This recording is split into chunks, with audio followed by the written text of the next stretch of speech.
Muy buenas noches, son las 8 de la noche y como lo hemos hecho hoy, el día de hoy hace un año, estamos transmitiendo completamente en vivo a través de Zoom y simultáneamente a través de la plataforma de Facebook Live de Yo Soy Médico 17, a quien siempre agradezco durante todo este año que nos haya prestado su plataforma para llegar a más profesionales de la salud. Al final de nuestra plática tendremos algunas cápsulas de algunos temas interesantes que pasaron este año. Yo quiero recordarles que si usted es miembro de un colegio médico y requiere una de las pláticas de Medical Legal Center o es jefe de enseñanza en un hospital público o privado y también la requiere, no dude en contactarnos al correo atención.mlc@gmail.com, atención sin acento, .mlc@gmail.com, y con mucho gusto la generamos especialmente para ustedes. El día de hoy, como todos los días, todos los miércoles, Diana López, nuestra psicóloga con doctorado en neurociencias, ha subido una cápsula en el Facebook de Medical Legal Center especialmente para todos ustedes. Por favor, véanlo. Yo les recuerdo nuestro programa la siguiente semana, el lunes, tenemos al doctor Marco Vázquez con un caso médico. Él es de San Luis Potosí, muy interesante. Le recuerdo nuestras redes sociales, Facebook, Twitter e Instagram, Medical Legal Center. También les recuerdo que nos ayuden a invitar a más profesionales de la salud para que cada día seamos más. Les recuerdo también que al terminar nuestra sesión, las preguntas nos las hagan exclusivamente por la sesión por el icono de preguntas y respuestas y no por el de chat. En el chat nos saludamos, pero la sesión de preguntas y respuestas por el icono de preguntas y respuestas. Y les recuerdo que al terminar la sesión, algunos momentos que para nosotros han sido importantes, se los daremos en una cápsula. Para mí es un gusto, porque hoy 31 de marzo, hace un año iniciamos este webinario trabajando con ustedes. Muchas gracias. Para mí es un gusto poderles presentar a nuestra invitada de hoy. Ella es la doctora Emma Orías Romo del Vivar. Ella es anestesióloga y especialista en medicina perioperatoria. Tiene un fellow en anestesia cardiovascular y trasplante pulmonar.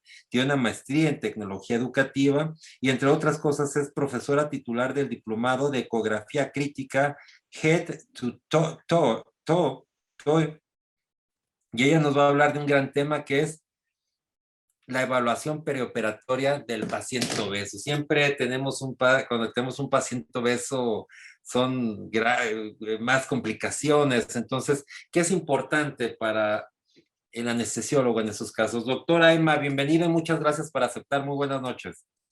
Buenas noches, licenciado. ¿Sí se escucha bien el audio? Escucha y se ve su pantalla también perfecto. Perfecto. Entonces vamos a empezar agradeciendo aquí a Médica Legal la invitación y, por supuesto, dispuestos a compartir un poquito de lo que nosotros realizamos en el ámbito de la medicina perioperatoria, ¿no? Doctora, gracias, que además, que dicho sea de paso, todos nuestros invitados lo hacen de manera altruista, solamente con la finalidad de aportar a la comunidad médica en estos tiempos de pandemia, y ese tiene un mayor valor. Doctora, los vemos en la sesión de preguntas y respuestas. Lo deja con el mejor público. Gracias, gracias, muy amable. Bueno, pues vamos a dar por iniciada esta plática. Yo soy, como ya les comentó el licenciado, yo soy anestesióloga. Sé que muchos de los asistentes no son de mi misma especialidad, así que vamos a tratar de hacerlo lo más sencillo para mí, ya que es un reto, ¿no? Como siempre es un reto dar una plática. Y bueno, tal vez inyectarles un poquito del amor que siento yo, más bien la pasión que siento yo por el uso de la ecografía crítica en todos los aspectos de mi práctica privada, de mi práctica profesional, perdón. Yo trabajo con un grupo de cirugía bariátrica, soy anestesióloga y hago lo que se llama medicina perioperatoria guiada por ultrasonido. Entonces, vamos a hablar un poquito de lo que es la obesidad aquí en México. Ya ven que esto es un tema que está aparte de muy en boga, pues es algo que desgraciadamente ocupa un lugar muy alto a nivel mundial. Nuestro país está en uno de los primeros lugares, desgraciadamente actualmente en el segundo lugar a nivel mundial en adultos, ¿no? Y en niños, bueno, tristemente el primer lugar. ¿Y qué pasa recientemente? Apenas ayer, antier, tuvimos una cirugía bariátrica y comentaban los cirujanos que lo que ha hecho el gobierno de nuestro país es poner estos letreros, ¿no? que salen en las comidas que compramos nosotros en el súper. Dice, alimento es alto en sodio, es alto en grasas, ¿no? Es alto en calorías. Estas son de España, pero aquí en nuestro país los dice en negro.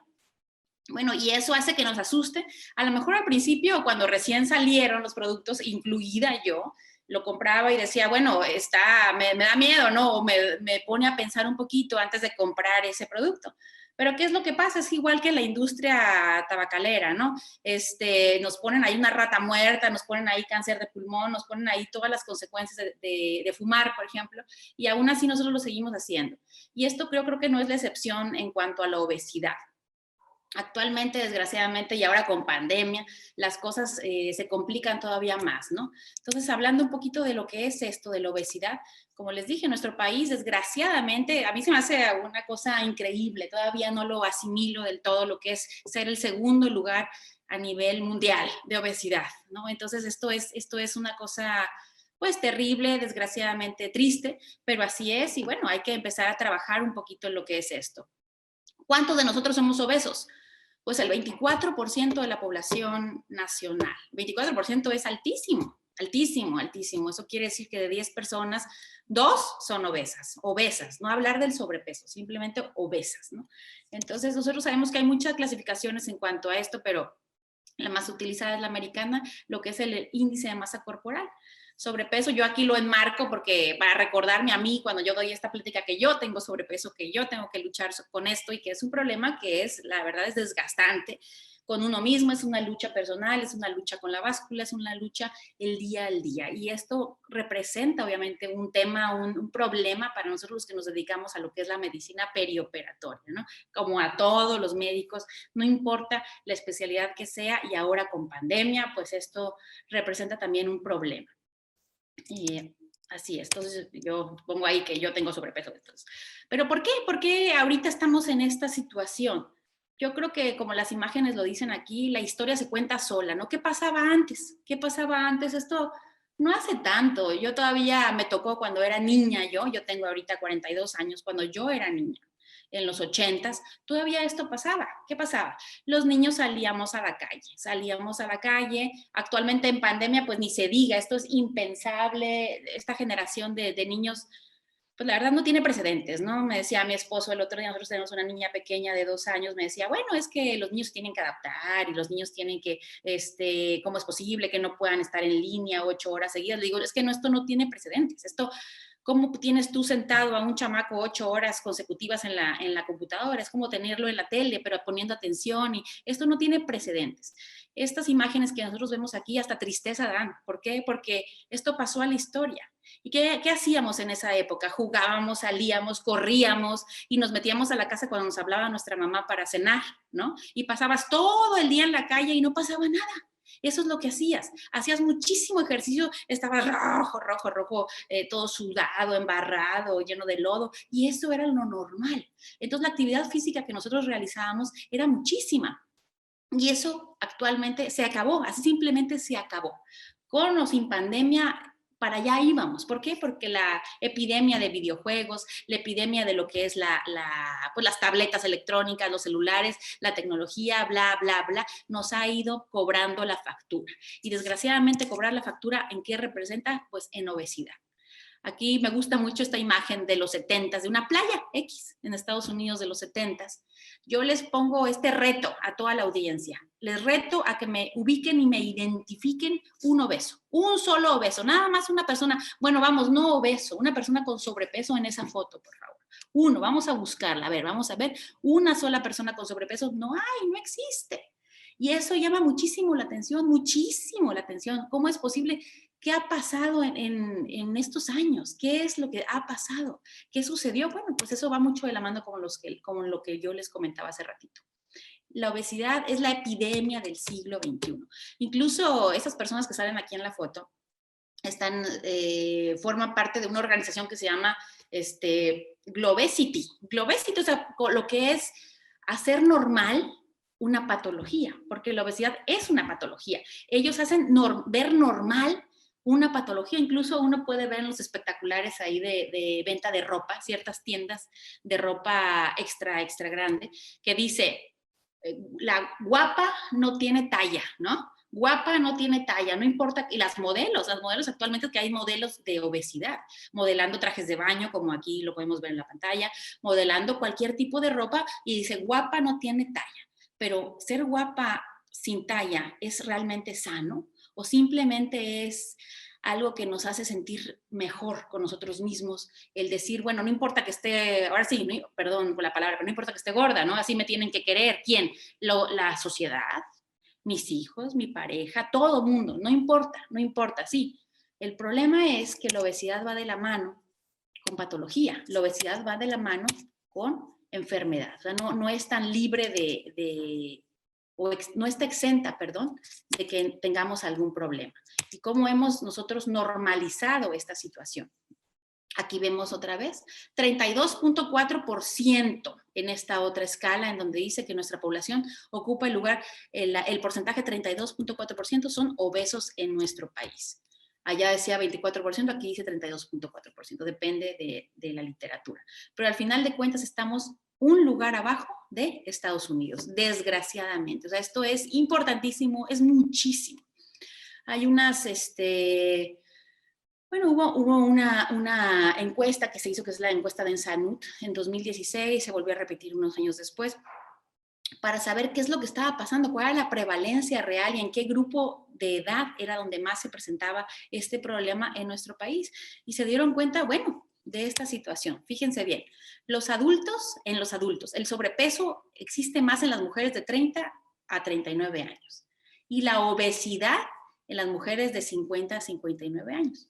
Y en los hombres el sobrepeso está más presente en los hombres de 60 a 69 años y la obesidad, los hombres de 40 a 49 años. La prevalencia pues siempre es abdominal aquí en las mujeres, y esto también prevalece mucho más en la obesidad abdominal en un 64.5% de los hombres.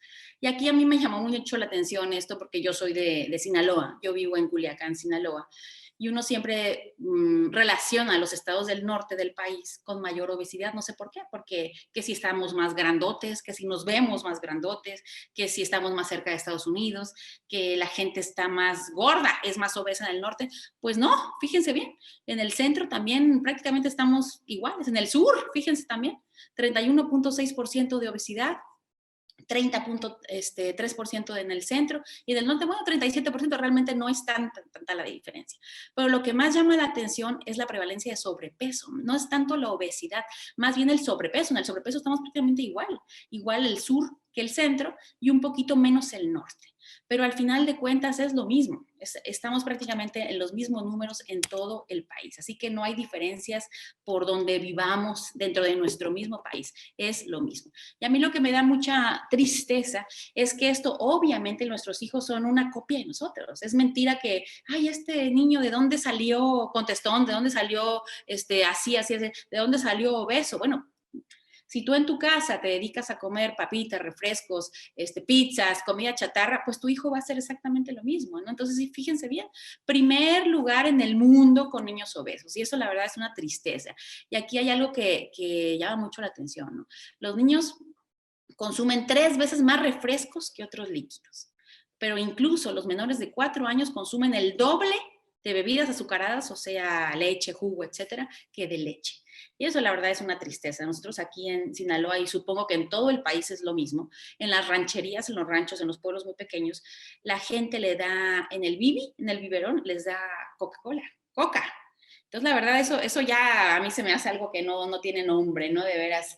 Todavía hay lugares aquí en nuestro país, aquí en nuestro Sinaloa también, que son lugares muy pequeños donde los niños viven jugando en la calle, ¿no? O sea, ellos viven, no importa la pandemia, no hay nada, están juegue como remolinos todo el día. Entonces, a lo mejor en ese tipo de niños dices, bueno, son niños delgados, Son niños que a lo mejor les dan coca en el bibi, pero realmente no representa mayor problema porque todo el tiempo están jugando. Y jugando es de correr, correr, correr, trepar, todo eso que hacíamos nosotros cuando éramos niños, ellos lo siguen realizando. Entonces, en ese caso dices, bueno, a lo mejor aquí no hay tanto más, no pasa de una caries dental, etcétera, etcétera, ¿no?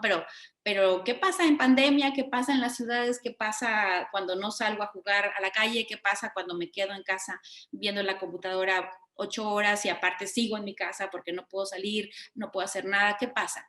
Bueno, yo creo que ahorita si pudiéramos tomar una foto antes y después de pandemia a todos nosotros, incluidos nuestros hijos, nos daríamos cuenta de cuál es la verdad, la realidad, ¿no? Ahora, ya que sabemos todo esto, ¿qué probabilidad tengo yo como anestesióloga o como experto en medicina preoperatoria o como internista o como cirujano, etcétera, etcétera, de tener un paciente con sobrepeso u obesidad? Pues altísima, ¿no? Precisamente ese mismo porcentaje. Si es niño, bueno, es casi sí, siempre ese. Y si es adulto, pues de 10 adultos, por lo menos entre 2 y 3, voy a tener pacientes que son obesos. Así que esto ya dejó de ser un problema solamente para la cirugía bariátrica en sí, un problema para ciertos centros de especialización. No, ese es el día a día de todos nosotros. Y ahora con pandemia, bueno, yo creo que la historia se cuenta sola también en cuanto a las complicaciones que se ha presentado aquí en nuestro país, derivadas mismas de la obesidad y del sobrepeso, con nuestros enfermos de COVID, ¿no? Entonces, bueno, ustedes lo saben, inherentes a la obesidad hay muchas comorbilidades, desde enfermedades pulmonares, enfermedades de hígado graso, enfermedades de vesícula, anormalidades ginecológicas, hasta problemas de fertilidad, artritis de la piel, de gota, de pancreatitis, enfermedades cardiovasculares, ni se diga, desde hipertensión, infarto, diabetes, etcétera, etcétera, etcétera. Entonces, tenemos hasta, bueno, hasta lo que se llama, lo que es el EBC, ¿no? Entonces, sí tenemos un gran problema en lo que representa lo que es un enfermo con obesidad. Cuando van a ser sometidos a cirugía, independientemente del tipo de cirugía, ¿cómo clasificamos? ¿Cómo podemos clasificar a nuestro obeso? Siempre decimos, bueno, si es obeso, pero ¿de qué tipo de obeso, no? ¿Hasta dónde va a ser un obeso clasificado ASA 2 o ASA 3? Eso va a cambiar mi forma de darle mi manejo perioperatorio. Sí, sí, sí lo va a cambiar definitivamente. Los cuidados, el monitoreo que voy a tener con él y, por supuesto, los cuidados posoperatorios. Estos somos un equipo y esto se debe de conocer. Si tenemos un índice de masa corporal entre 30 y 40, lo vamos a poner clasificado como un ASA 2. Si tenemos un índice de masa corporal mayor de 40, le vamos a poner un ASA 3. Y recordar que no todo es índice de masa corporal. Hay que saber diferenciar el tipo de obesidad. Sabemos que la grasa más dañina o el tipo de obesidad más dañina es cuando tenemos una persona con la forma de pera invertida, ¿no? Más grasa en la parte de hombros, de pecho y menor aquí en las caderas. Entonces, son las personas que tienen las complicaciones cardiovasculares más elevadas, ¿no? Y también no olvidar lo que es el índice de cintura-estatura, que también se correlaciona con comorbilidades. Y ahora bien, fíjense bien, esta clasificación de anestesia de Nueva Zelanda nos dice que un anestesiólogo general puede manejar a todos estos tipos de pacientes, menos en cuanto al índice de masa corporal, a la complejidad quirúrgica, el tipo de cirugía y debido a qué tan compleja es ese grado de cirugía y a la clasificación de la ASA. Entonces, un anestesiólogo general te puede manejar desde un índice de masa corporal menos de 30, más de 40 y más en nuestro país, que es el día a día, con una complejidad quirúrgica elevada hasta un grado 4, que sería lo más complejo, cirugías cardiovasculares, cirugías vasculares mayores, cirugías, neurocirugías, etcétera, etcétera, ¿no? Siempre y cuando tengan un ASA 2 o un ASA 3, hasta ASA 3, pero no más allá.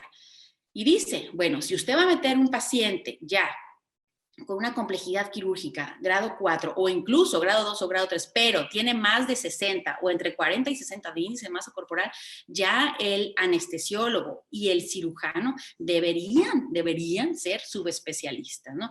Ni se diga si tienes un ASA 4, por ejemplo. Entonces, de realizar ese tipo de cirugías en un lugar que tenga acceso a cuidados intensivos, o sea, no en cualquier clínica. Eso se ve mucho en lo que se conoce como el turismo médico, ¿no? Hablando ya un poco de lo que es la cirugía bariátrica, viaja la gente de Estados Unidos o de otros países a operarse aquí porque les resulta más barato, pero realmente a veces suele ser operados en lugares que son clínicas muy pequeñas, en donde no tienen terapia intensiva, donde no tienen la persona con la subespecialidad adecuada, y esto hace que se incrementen las complicaciones, ¿no? Cuidados coronarios, ¿por qué? Pues porque, bueno, los infartos están en la orden del día. Monitoreo invasivo, pues no, tampoco hay en estos lugares, pero sería lo ideal, es lo ideal. Y valorar si estas personas van a necesitar un BiPAP o un CPAP previo a la cirugía o incluso posterior a la cirugía. Entonces, estas personas que se encuentran con estas características y la complejidad quirúrgica va de la mano con esto, pues deberían ser evaluados y deberían ser manejados por subespecialistas o lugares y clínicas que tengan acceso, hospitales de preferencia, en forma con acceso a terapia intensiva, porque las complicaciones son bastante frecuentes, ¿no? ¿Qué va de la mano con obesidad? Bueno, obesidad sabemos también valorar la vía aérea, ¿no? Lo que es la vía aérea, un anestesiólogo sabe que un obeso siempre está expuesto a tener una vía aérea difícil, y lo que es la medida de la circunferencia del cuello no nos debe de faltar. Sabemos que van de la mano con hipertensión, con apnea del sueño. Esto es muy importante a la hora de la extubación. Hay veces que nos podemos demorar un poquito más en poder extubar a un paciente, y saber que deben de permanecer en la unidad de cuidados postoperatorios por lo menos 2 horas con su debido monitoreo antes de pasar a piso. Incluso hay pacientes que van a necesitar CPAP o BiPAP en el postoperatorio hasta algunas horas o incluso días posteriores a la cirugía. Entonces, todo esto nosotros tenemos que estadificar ese riesgo antes de la cirugía, ¿no? Estadificación del riesgo perioperatorio. Problemas de estómago llenos inherentes a su propia obesidad y diabetes. Entonces, todo esto lo tenemos que tener muy en mente, analizar a cada paciente como si fuera un todo, no nada más se va a operar, no nada más vamos a poner una clasificación de la ASA, no nada más voy a ver el sitio quirúrgico que voy a operar, no. Hay que tener todo un plan porque somos un equipo y el paciente es un todo. El paciente obeso es bastante complejo y podemos tener alguna situación que nos puede poner en aprietos y muy grandes, ¿no? Como que, por ejemplo, desde canalizar al paciente. Yo les pregunto, ¿cuántos de ustedes que canalizan pacientes o que han estado en la situación en la que la enfermera no le puede poner, no le encuentra la vía periférica? ¿Qué hay que hacer? Vamos, han llegado hasta la necesidad de ponerse catéteres centrales para poder meter a cirugía a sus pacientes, porque simplemente no se le ve ninguna vena, ¿no? Por la misma cantidad de grasa que tienen, por el mismo tamaño que tienen esos pacientes, por la obesidad que tienen esos pacientes, no se le ve ninguna vía, perdón. Entonces, eso dificulta más la situación. ¿Qué podemos utilizar? Bueno, ahí yo les voy recomendando utilizar el ultrasonido. También están los aparatos estos que se llaman, de la marca que ustedes quieran, ¿no? Pero que son de manera infrarroja, se distinguen las venas. El único detalle con esos aparatos es que no te dice la profundidad, no te mide la profundidad, qué tan profundo está la piel a la vena que yo quiero agarrar, no me lo dice. El ultrasonido sí me lo dice, y el ultrasonido yo creo que es una herramienta maravillosa porque yo puedo agarrar cualquier vía periférica, cualquier vena periférica de toda la economía, nada más, pues, claro, con el adiestramiento adecuado, ¿no? Entonces, eso me puede ayudar a mí mucho y me facilita mucho el hacerlo. En el caso mío, por ejemplo, lo que hago es que cuando vemos que el paciente de plano no tiene vías, no tiene venas, o se va a batallar, o ya le dieron varios piquetes y no se puede, les digo, pásenmelo a quirófano, y en quirófano yo lo canalizo. Lo monitorizo y todo, y ahí en quirófano por el ultrasonido, guiado por ultrasonido, hago la canalización de ese paciente. Y ya de ahí nos vamos. Pero siempre con el ultrasonido al lado, porque a mí me saca de muchos apuros con este tipo de pacientes. Saber que los pacientes van a necesitar una intubación diferente, distinta. ¿Por qué? Porque esos pacientes sufren de desaturación temprana, ¿no? Entonces, bueno, eso, como les explicaba previamente, podemos hacer uso de CPAP, podemos poner puntas nasales previo, como la preoxigenación del paciente, previo a hacer una inducción de secuencia rápida, sería lo más importante, lo más adecuado, hacerlo en rampa, ¿no? Tratando de alinear esos ejes, ya que la intubación de esos pacientes se vuelve de veras un reto. Y saber que podemos hacer uso de algún videolaringoscopio, por ejemplo, o incluso un broncoscopio en el caso adecuado, en el caso que se requiera. Todo eso también se puede evaluar mediante el ultrasonido previo a la cirugía, hacer medicina perioperatoria, ¿no? Ayudados por esta herramienta. El riesgo Preoperatorio. Bueno, la estadificación del riesgo. Sabemos que los obesos clase 1 y las personas con sobrepeso van a tener el mismo riesgo preoperatorio que cualquier otro paciente, a excepción del tromboembólico. El tromboembólico, según la escala de Caprini, nada más por durar 2 horas la cirugía, ya te da una estadificación de un riesgo intermedio. Y eso, más ser obeso, te da un riesgo alto. Entonces, sí o sí, todos los pacientes obesos van a tener un riesgo alto. Y eso hay que verlo en el posoperatorio inmediato, ya sea con deambulación temprana o utilizar alguna heparina de bajo peso molecular o alguna tromboprofilaxis, ¿no? Los obesos clase 2 y clase 3, bueno, sabemos que pueden tener complicaciones cardiovasculares perioperatorias sí o sí, ¿no? Mayor estancia intrahospitalaria, prolongación de la ventilación mecánica, mayor dificultad para extubar a mi paciente, mayor riesgo de infecciones, más si es diabético, aumentar los tiempos quirúrgicos, porque quirúrgicamente hablando también son un verdadero reto, y aumento en la mortalidad. Entonces, siempre tener en cuenta no nada más el índice de masa corporal, sino, como ya les dije, la distribución de la grasa, sabiendo que la grasa pera invertida, es la que tiene mayor riesgo cardiovascular, el índice cadera-cintura y el porcentaje de grasa corporal. Esto nos va a ayudar muchísimo para saber en qué riesgo estamos, ¿no? Por ejemplo, este riesgo cintura-cadera, si tienen si es una mujer con superior a 0.86 o un hombre superior a 1, es un riesgo alto ¿de qué? De padecer problemas cardiovasculares en el perioperatorio. El protocolo ERAS. ¿Existe el protocolo ERAS para el paciente obeso? No. No existe para el paciente obeso. Existe en neurocirugía, en cirugía cardíaca, diferentes formas de aplicarlo, desde fluidoterapia guiada por metas, analgesia multimodal, la preparación intestinal, bebidas de carbohidratos en cirugía pediátrica, la movilización temprana en ortopedia, alimentación también temprana en ginecología, en obstetricia, etcétera. Pero en cirugía de obesidad o para paciente obeso no está todavía adaptado a lo que es el protocolo ERAS. Podemos hacer uso de un poquito de todo, tal vez, pero más que nada debemos de individualizar al paciente, porque el paciente obeso, no todos los obesos son iguales, como no todos los pacientes son iguales, no todos los obesos son iguales, y hoy en día se le da más valor a lo que es la individualización de riesgos y del paciente, independientemente de la patología o de lo que tenga, que a seguir ciertas guías o metas, etcétera, ¿no? Hay que individualizar ese paciente, identificar qué pacientes de alto riesgo y cuál no, qué comorbilidades tiene, y así hacer uso de la mejor técnica anestésica y quirúrgica, ¿no? Igual, saber si este paciente va a pasar a cuidados intensivos o a unidad de cuidados intermedios, ¿no? Son cuidados y son protocolos muy, muy puntuales, ya que no hay recetas de cocina, como en todo. Nosotros hacemos uso de lo que es el ultrasonido para hacer esta evaluación preanestésica o preoperatoria. Preanestésica, no, preoperatoria, ¿no? ¿Esto es nuevo? No, no es nuevo. Como decía el licenciado cuando hizo favor de presentarme, nosotros damos diplomados de lo que es el ultrasonido de cabeza a pies, de head to toe. ¿Esto qué quiere decir? ¿Cómo lo podemos adaptar a nuestro paciente independientemente de si es obeso? Cambien algo, modifican algo a manejo, pues sí, fíjese, modifica el plan anestésico hasta en un 28%. El manejo clínico del paciente previo a la cirugía hasta en un 76%. ¿Quién lo va a hacer? El internista, ¿no? El mismo cirujano bariatra, ¿no? Etcétera, el neumólogo, el anestesiólogo, etcétera, la persona que esté, o el cardiólogo, que esté a cargo de la realización de esa evaluación. Detecta nueva patología hasta en un 30%. O sea, esto es bastante importante, son números muy, muy altos. ¿Qué tipo de protocolo vamos a utilizar? Bueno, hay muchos. Está el Focus, el FATE, el POS, el FORCE, el FAST. El que sea que nosotros utilicemos nos va a ayudar a cambiar, fíjense, hasta en un 82% el plan anestésico, con protocolos básicos. Estos son protocolos básicos que ya los que nos dedicamos a utilizar el ultrasonido ya de manera habitual los conocemos bastante bien y que nos puede modificar el manejo en un porcentaje bastante elevado. Aún así, nosotros realizamos nuestro propio estudio porque nos gusta siempre utilizar nuestra propia población mexicana, en este caso sinaloense, para hacer, ya estamos trabajando en un centro bariátrico, bueno, vamos haciendo este protocolo head to toe de cabeza a pies, evaluando a esos pacientes. Y metimos esta serie de pacientes que tenían obesidad grado 2 en adelante, con comorbilidades bien conocidas, hipertensión, diabetes, dislipidemia, hipotiroidismo, apnea del sueño, cardiopatías, de 16 años en adelante.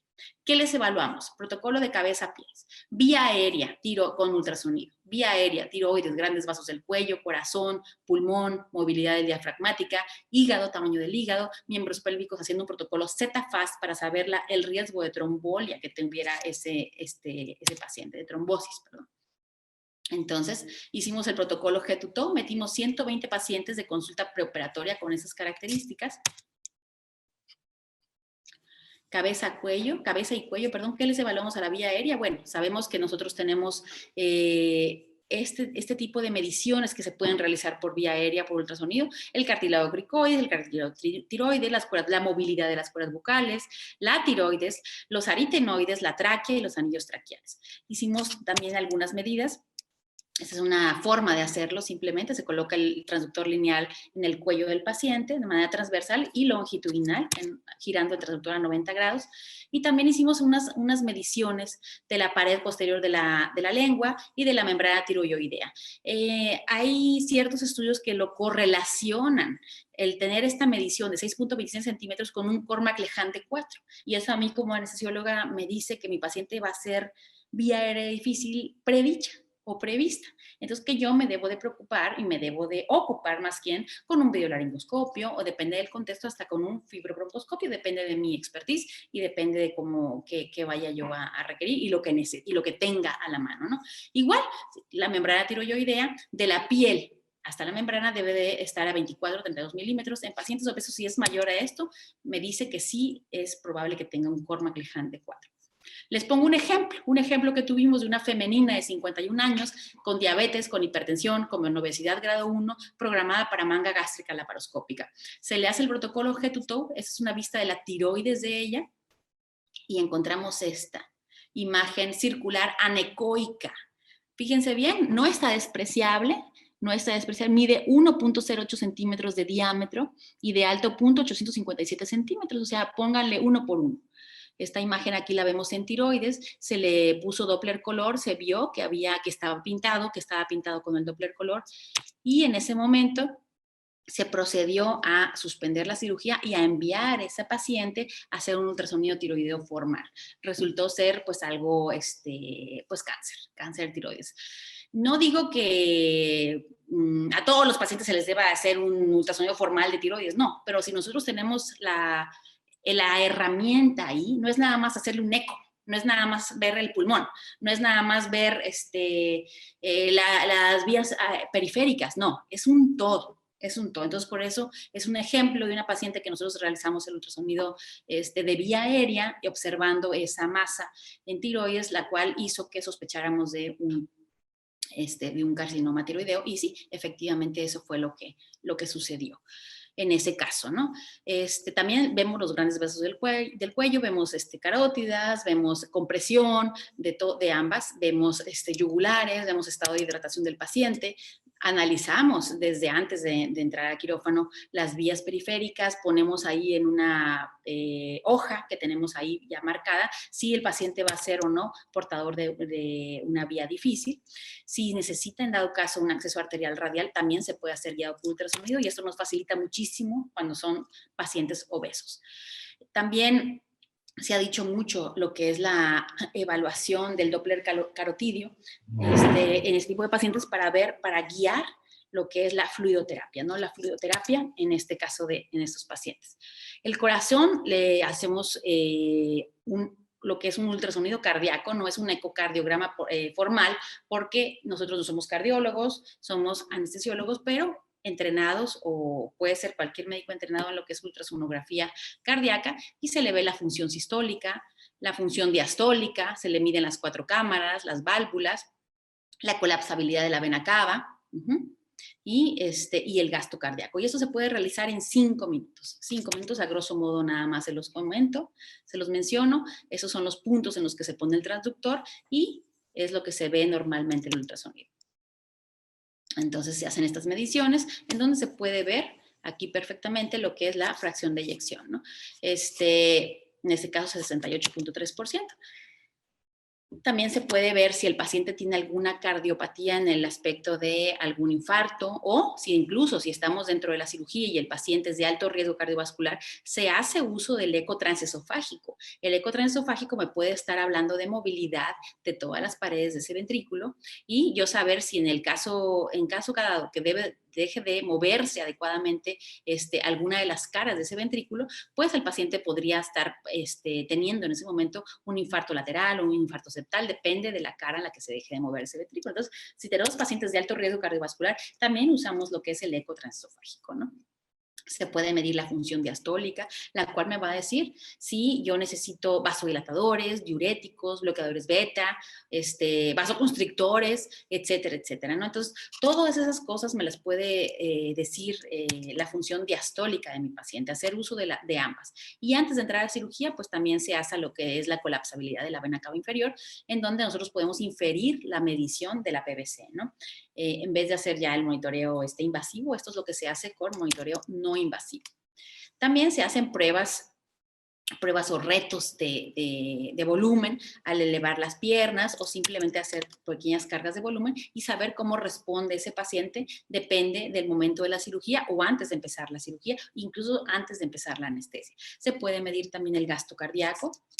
Hay diferentes métodos para hacerlo y otra cosa muy importante es que ya que estamos ahí, pues inmediatamente también nos podemos pasar a lo que es el pulmón, hacer una evaluación pulmonar completa y hacer una evaluación de la exclusión diafragmática, ¿no? Eso también lo podemos hacer mucho en el paciente obeso antes de extubar a ese paciente para saber si el paciente sigue relajado o no, o si mi paciente me va a tolerar a que lo extube, así como está, o va a necesitar que lo revierta, etcétera. Entonces son mediciones que uno va haciendo a lo largo de toda la cirugía misma, antes de empezar con el neumoperitoneo, después del neumoperitoneo, con la reanimación hídrica y saber en qué momento vamos a necesitar más o menos líquidos o cómo vamos en el aspecto de las atelectasias, ¿no? Que en el paciente obeso es algo bastante frecuente la aparición de estas atelectasias.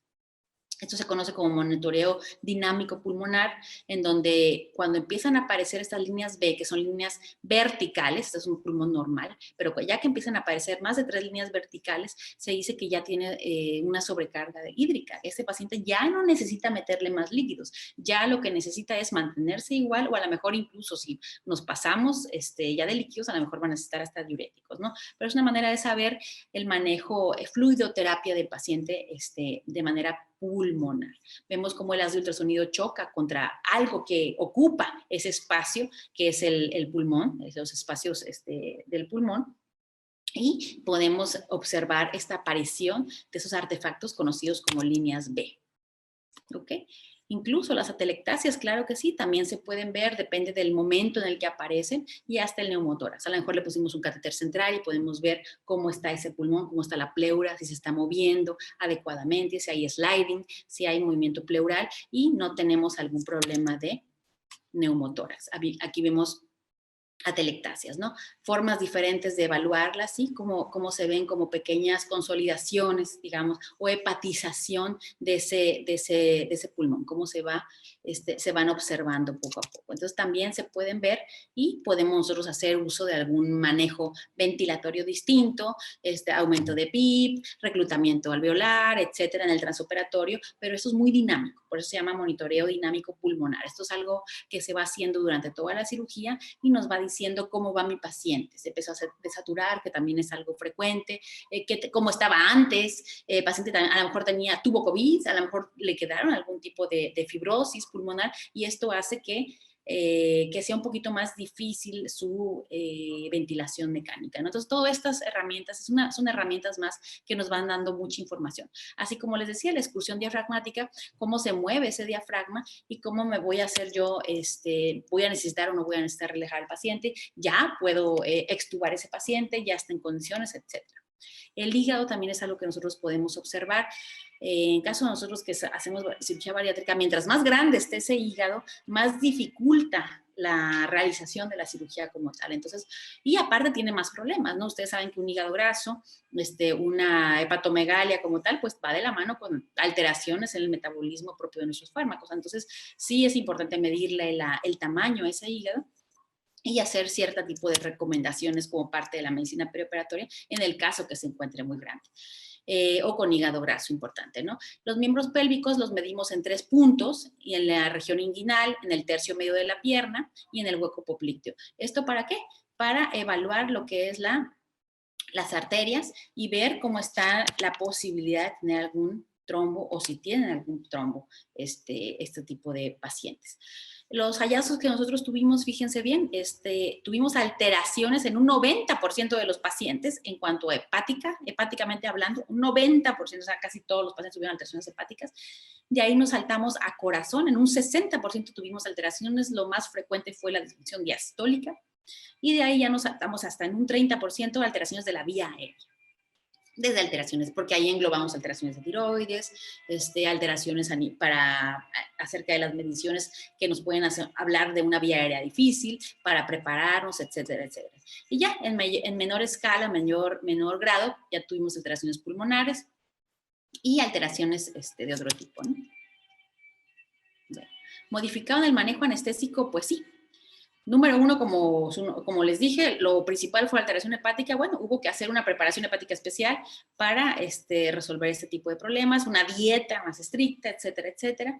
El manejo transoperatorio se modificó en cuanto a la decisión de usar algún otro tipo de monitoreo más invasivo, o el eco transesofágico, o poner especial atención en ciertos problemas pulmonares que se identificaron, etcétera. Sí nos apoyó bastante. Así es. ¿Se usó CPAP? Sí, solamente en un 15% de los pacientes.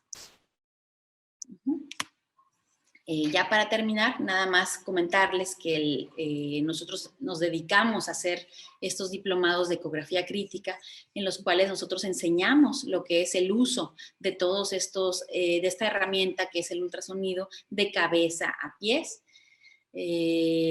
No importa la especialidad que ustedes tengan, yo soy anestesióloga, otro de los coordinadores es neurointensivista, otro de los coordinadores es ecocardiografista. Entonces, lo que nos importa a nosotros es, ahora sí que, fomentar el uso de esta herramienta que es no invasiva, que es libre de radiación, que es portátil. Por ejemplo, ahorita la estamos usando mucho para evaluar o darle seguimiento a pacientes embarazadas, por ejemplo, con COVID, a las cuales no pueden ingresar a una tomografía, o incluso se está usando mucho en el área COVID. ¿Para qué? Precisamente para ver cómo va el pulmón, cómo va ese corazón en este tipo de pacientes, y no tener que movilizar a ese paciente. Entonces, yo creo que es una herramienta muy buena, es una herramienta que ya tiene varios años utilizándose aquí en nuestro país, pero que es importante todos estar en sintonía y todos saber que no importa si el paciente está, ahorita la plática fue de paciente obeso, pero puede ser cualquier tipo del paciente, y que podemos nosotros utilizarlos para hacer cualquier tipo de medición que ya les mencioné, de cabeza a pies, y esto que va a hacer que nos ayude en pro del paciente que nosotros estemos manejando.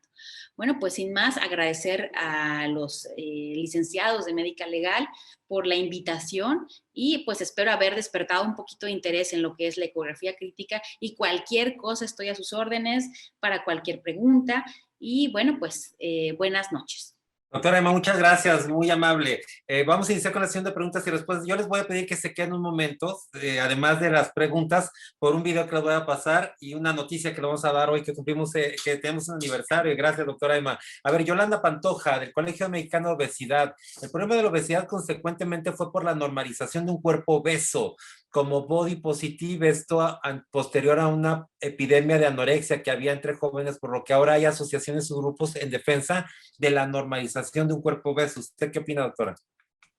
Pues es lo que mencionaba al principio, ¿no? Que desgraciadamente estamos viviendo ese momento de nuestras vidas. En vez de ser pro cambio, ahorita que estamos aceptando tantas cosas, ¿no? Si yo me creo leopardo, tú me tienes que decir leopardo. Tú me tienes que hablar como leopardo, porque es parte de respetar mis derechos como ser vivo. Entonces, eso va muy de la mano con decir, bueno, si yo soy obeso, tú me tienes que aceptar y me tienes que normalizar, porque sí, ¿no? Entonces, yo creo que eso si fuera nada más algo de imagen, no habría ningún problema, doctora. Pero aquí el punto es que la obesidad, usted lo sabe, va de la mano con muchísimos problemas. Entonces, si no tuviéramos ninguna complicación o consecuencia de lo mismo, yo creo que podemos ser libres de llamarnos lo que sea, ¿no? Pero el problema Leopardos. es... Exacto. El problema es Exacto, a ver. algo patológico. Ese es el problema. Muy bien, Pues sí, ¿qué le puedo Sí, decir? Que no estoy sí. de acuerdo y creo que deberíamos de hacer algo al respecto. Muy bien, Graciela Ortiz dice, en la segunda fotografía ninguno de su diapositiva y ninguno tiene sobrepeso, todos tienen obesidad, dice José Hernández. Muy interesantemente, Emma, porque efectivamente todos hemos tenido problemas quirúrgicos en pacientes obesos. El primero, la canalización venosa. ¿Qué ultrasonido es el que recomienda y dónde conseguirlo? Pues mire, actualmente hay unos ultrasonidos, no sé si los han visto publicitados, que los ve uno en su celular y son del tamaño del celular, ¿no? Y los guarda uno aquí en la bata o en la bolsa del traje quirúrgico. Esos son unos chinos, son chinos, incluso tiene doble cabezal. Puede ser que es lineal de un lado para, por ejemplo, para las cosas más superficiales, tienen una profundidad, alcanza una profundidad en el cuerpo hasta 7 centímetros, 8 centímetros, pero con muy buena nitidez. Y del otro lado trae un cabezal convexo, que es como para evaluar abdomen, para ver si usted está en urgencias o es cirujano y quiere hacer un ultrasonido abdominal rápidamente, un FAST o algo. Yo creo que esos son bastante buenos porque usted lo puede ver en su propio celular. Si se le hace muy pequeño, lo puede conectar a una tablet y son compatibles con iOS y con ¿cómo se llama el otro? Con Android. Entonces yo creo que son una muy buena opción. Eso Excelente. cualquier proveedor de ultrasonido se lo da y están Ok. económicos. Doctor, vamos a ir a porque muchas preguntas. Y se estaba en oración. No, a ver, eso no se entiende la pregunta, pues dice, ¿con ecosonografía suple o complementa la valoración clásica con electrocardiograma, placa de tórax, exámenes de laboratorio que hacen los internistas? No sé a qué exactamente se refiere. Y lo que pasa es que Pero bueno, actualmente, pasamos a la siguiente. ¿Usted considera la valoración perioperatoria del paciente obeso o con sobrepeso solamente es por la anestesia? no, la evaluación es para paciente, es un conjunto, es un equipo.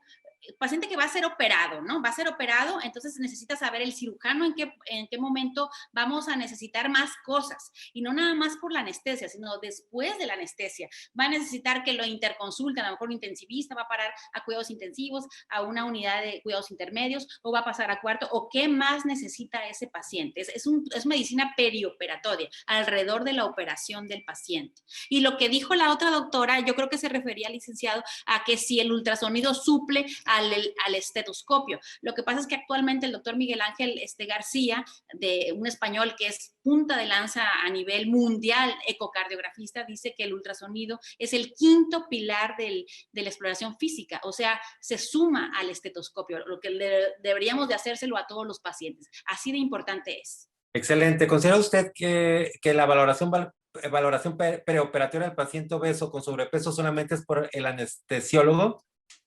No, definitivamente debe de ser un conjunto de, como les decía, debe haberlo hecho el anestesiólogo y el intensivista o internista. Somos un equipo. No dejarlo todo ni al internista que nada más está viendo pacientes en el consultorio y no sabe lo que pasa realmente en quirófano, ni al anestesiólogo que a lo mejor le falta un poco de preparación en lo que es la medicina interna. Debe de De ser a acuerdo. las personas. Doctora, nos preguntan más información del diplomado. ¿Usted puede darnos un correo para que la contacten ahí o un teléfono? Claro que sí, si quiere lo pongo en el chat. Les voy Me a poner parece la bien. página. Lo voy a escribir aquí y aquí De ustedes los acuerdo. pueden pasar. José Hernández dice, uno de los pasos en la planeación quirúrgica es la evaluación preanestésica que habitualmente se realiza al momento de hospitalizar al paciente. Este análisis que presenta debería realizarse en todo paciente con sobrepeso y obesidad mucho antes de la programación quirúrgica para no suspenderlo al momento de estar listo en la cirugía. ¿Qué opina? Totalmente de acuerdo, doctor. Totalmente de acuerdo que porque ya ve que hay consultorio o consulta con el anestesiólogo, debería de hacerlo desde ahí y así te Mario, evitas muchas cosas, ¿no? Mario Guzmán dice, los cirujanos debemos interactuar mucho con la anestesiología y debemos tener en nuestra educación médica continua información, sólidas nociones del medio instructivo de perioperatorio. María Eugenia Pérez, la ecografía crítica previa a cirugía bariátrica la realiza el día del internamiento previo a la cirugía. No, desde que se programa el paciente. Eso son días previos, como una semana antes, más o menos. La doctora Costa dice que hoy aprendí muy interesante tema, dice cuántas cosas nuevas he aprendido el día de hoy. No, pues muchas gracias, la doctora Emma. ¿Qué opina del uso de anorexios en pacientes obesos? Muy interesante la ponencia. Muchas gracias. Sí, Ortiz. Yo creo que aquí lo que se trata es de a enseñar al paciente a comer. Eso es lo principal, ¿no? Entonces, si usa algún otro tipo de cosa, pues a lo mejor al paciente no se va a lograr ese objetivo. Yo le hablo de la cirugía bariátrica, ¿no? Es El, más que doc- nada la dieta. el doctor Alonso, ¿cuántos anestesiólogos en México manejan el US Head? ¿El cual, perdón? El USG decía el Tao. Ah, ok. Pues no lo sé, ya nosotros ya tenemos más de 600 egresados. Yo me imagino que un buen porcentaje de los anestesiólogos del país lo manejan. El doctor Jorge, en la paciente obstétrica obesa, ¿qué sugerencia extras tiene en el preoperatorio, tomando en cuenta que varias pacientes obstétricas tienden a tener urgencias quirúrgicas?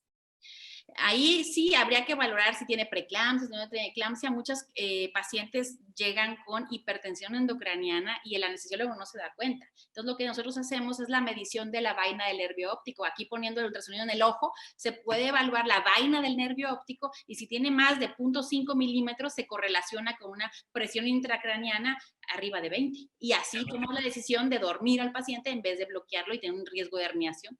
El doctor Alonso González dice que el ultrasonido portátil que comenta, que dónde lo puede comprar, cuánto cuesta, si quiere que le envíe un correo al correo que usted dejó para que usted le pueda mandar información. El doctor Kim dice, el ultrasonido es nuestro estetoscopio auxiliar más importante en cualquier paciente para tener un diagnóstico certero. Le enviamos un saludo al doctor Kim hasta Chiapas. Susana Novelo, también le enviamos un saludo. Dice, el problema de obesidad ya era grave, la pandemia ha traído más sedentarismo, horas frente a la pantalla, gimnasios cerrados, confinamiento. Es importante incentivar a todas las personas pacientes o no a llevar una dieta saludable, ir al nutrólogo, activación física, de plano a cuidar al psiquiatra, pues no se sabe en qué momento se va a necesitar una cirugía.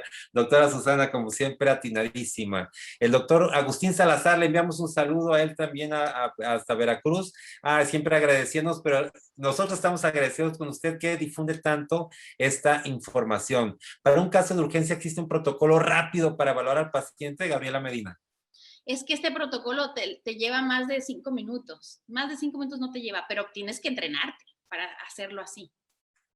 Ok, el doctor Zapote dice, la obesidad es multifactorial, pero resaltan factores culturales y de educación desde el núcleo familiar en la obesidad infantil.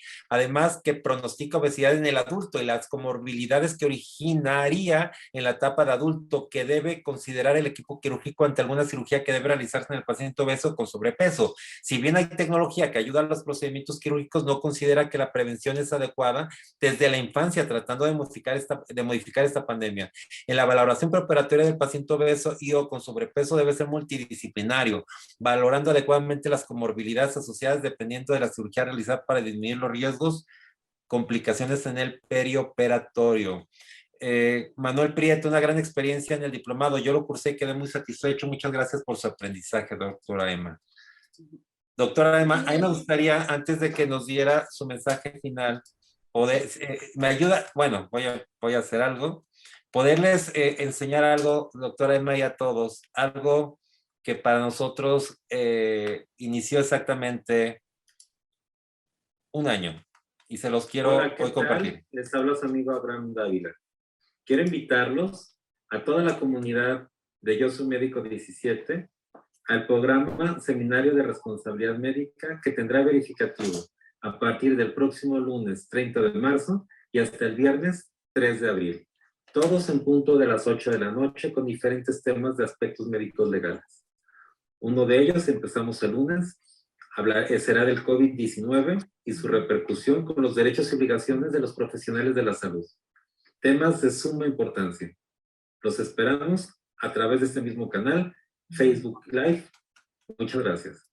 Eso fue, doctora Emma, el 31 de marzo, un día como hoy, hace exactamente un año. En este año no hemos dejado de transmitir, particularmente los 7 primeros años, 7 meses fueron transmitiendo prácticamente todos los días, de lunes a viernes a las 8 de la noche. Muchos de ellos nos siguen hasta hoy. Hoy en día, para poder generar valor a la comunidad médica, seguimos trabajando. Y hoy quiero darles este nuevo programa que arrancaremos el próximo 12 de abril, doctora Emma, y va a iniciar en temas de anestesia. Cada vez que un residente entra, es asignado a una sede, busca una buena sede, aunque para mí todas son buenas sedes, buscando precisamente tener una mayor experiencia que en otros lugares. A pesar de que es un mismo programa nacional, hay diferentes sedes. Y bueno, es la experiencia que generan al respecto, pues, que viven en su vida profesional. Bueno, hoy en día hemos generado este programa que iniciamos el día 12 de abril, que tiene como finalidad que generar una comunidad de residentes por especialidad. El lunes 12 iniciamos con los residentes de anestesiología. Están convocados residentes de todo Latinoamérica, con la finalidad de que el residente de siglo XXI pueda compartir lo que está pasando con el residente de Culiacán y pueda compartir lo que está pasando con el residente de anestesiología de Argentina, los casos que están viendo, y entonces puedan generar valor, puedan generar mayor conocimiento. Es algo que hoy no lo permite, no es esta tecnología, y no lo hemos hecho. Entonces, bueno, hay que ver globalmente qué están pasando. Es exclusivamente para residentes. Si usted conoce a un médico residente, ayúdenos a compartirlo. Iniciamos el lunes con anestesiología a las 7:30, el martes 13 con ginecobstetricia, residentes de ginecobstetricia, el miércoles, perdón, con residentes de cirugía, y el jueves con residentes de ortopedia y traumatología. Les comento, les reitero que el objetivo es poder seguir generando valor para la comunidad médica, que podamos seguir aportando, y qué mejor manera de hacerlo que precisamente en el caso particular con todos los residentes. Y usted, por supuesto, está invitada, doctora Emma, y les generaremos más información para que la puedan compartir con sus propios residentes. Doctora Emma, denos un mensaje final de Claro su que plática, sí. por favor. Muchísimas gracias por la invitación y por la dedicación a la academia que tienen ustedes. La verdad ha sido algo maravilloso contar con este panel de información de muchísimas especialidades. Yo lo único que podría decirles y pedirles a todos los médicos interesados en lo que es el uso del ultrasonido es entrenarse. No importa el curso que tomen, el chiste es utilizar esta herramienta, ya sea para cualquier paciente, no importa si es obeso, anciano, niño, etcétera. Es una herramienta que vale mucho la pena y que, como les dije hace ratito, ya forma parte del 5º pilar de la exploración física, lo que es el uso de la ultrasonografía. Si tienen alguna duda, no duden en contactarme. Yo puse ahí ya en el chat mi correo y la página del diplomado. Y nuevamente, buenas noches y muchísimas gracias por la invitación. Doctora, pues el agradecido somos todos nosotros, que usted le invierte tiempo esto para los propios médicos, y eso tiene un valor extraordinario. Esto, quiero señalar que los médicos que han participado aquí lo hacen de manera altruista, con la única finalidad de aportar como lo estamos haciendo. Entonces, doctora, muchas felicidades, y la vemos, no desaparece el programa del lunes y el miércoles, seguimos con Teoría del Caso y Sala de Espera, nuestro podcast, pero sí nacen estos programas nuevos para residentes, y los dejo con este pequeño video que genera todavía un poco de más información al respecto. Hola, ¿qué tal? Yo soy Abraham Dávila de Medical Legal Center. Si eres médico residente o si conoces un médico residente en las especialidades de anestesiología, cirugía, ginecobstetricia y ortopedia y traumatología, los invitamos al programa La Voz del Residente. Este programa fue hecho especialmente para compartir experiencias médicas entre los residentes de una especialidad de México y Latinoamérica. Esto a raíz de que depende de la sede a la que es asignado la experiencia que puede generarse. Nuestra idea es que puedan compartir las diferentes sedes sus casos médicos para que puedan a su vez generar mayor conocimiento y compartir experiencia, lo que los hará mejores profesionistas y por supuesto generar comunidad médica. A partir del próximo 12 de abril a las 7:30 en el link que aparece abajo, todos los lunes para la especialidad de anestesiología, los martes para la especialidad de ginecobstetricia, todos los miércoles para la especialidad de cirugía general y todos los jueves para la especialidad de ortopedia traumatología. El mismo link, todos en punto de las 7:30 de la noche. Los esperamos. Muchas gracias. Doctora Emma, pues esperamos también contar con usted, que es muy valiosa su participación. Al final hablará un experto, seguramente la vamos a invitar. Y esto, el propio residente genera su sesión para residentes, una sesión de residentes para residentes, y al final un experto, un médico como usted es quien da su punto de vista. Entonces va a estar bueno, no se lo pierdan a partir del día 12 de abril para anestesiología. Y empezamos con las demás especialidades. Doctora Emma, en el corazón, muchas gracias por aportar, se lo agradecemos mucho y gracias a todos ustedes. Nos vemos el próximo lunes con un teoría del caso. Muchas gracias, doctora. Gracias.